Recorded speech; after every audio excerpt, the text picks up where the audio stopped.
Well, summer is here and it might be time to plan a trip and get away. And if you are looking for an epic outdoor adventure, heading south actually might be the way to go. All right, let's bring in travel journalist and adventurer Jennifer Broome for some help. But thank you so much for being here. So Jennifer, you are in Machu Picchu, Peru right now. Yes. I want to go there so bad. I know Steph's already gone. What is so special about this location? Well, buenos dias and bienvenidos a Machu Picchu in Peru. It is such an iconic spot. It is the crown jewel of the Inca Empire. What you are looking at behind me is the citadel that was built in the 15th century. Again, Peru in this area in the Inca Empire, they were conquered by the Spaniards in the 16th century. But this site was not known to the outside world until 1911. It is so incredibly special. But guys, we also took a unique way to get here. It is such a cool thing to do. A lot of folks trek in. Steph, did you trek in?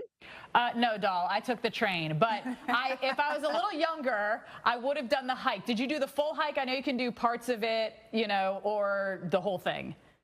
So I did a very, very special hike, guys. I was part of the first all-female trek on the Salkantay Trail, which is the most difficult trail to get to Machu Picchu. We trekked for over 60 kilometers or over 37 miles. We went up over 15,000 feet on the top of Salkantay Pass. Then we went down. We spent one day and dropped over 5,700 feet.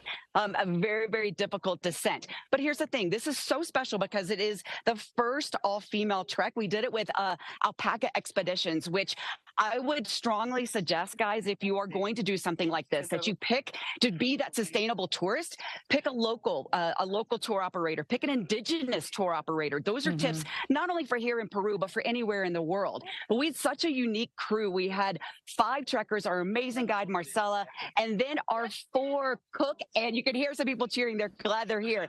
But our team of 4, that was our cooks and our porters, all females. It's never been done before, so it was such a unique thing to do it on the Salkantay Trail.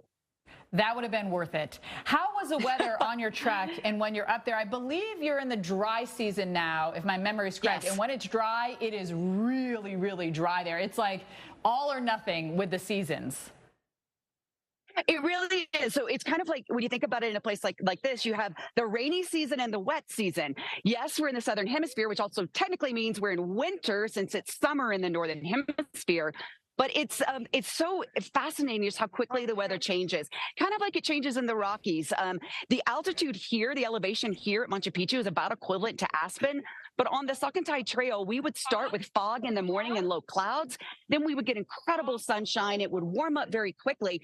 And then you would get higher up in the mountains, and then those clouds would start rolling in at about lunchtime. So you really had to be prepared for all kinds of different weather. We did get very lucky with no rain on our trek, but just 3 days before we started, there was a huge rainstorm that did cause some destabilization on the trail. I will tell you, one of the things I found really fascinating was from this past rainy season, the amount of landslides and mudslides that we saw as we were trekking. And I mean, it's that whole thing going to the climate change of, yes, they are getting still in the rainy season, they get rain, but it's getting more and more extreme, which means you're going to see those more and more mudslides happening. Jennifer, what's been your biggest surprise on the trek?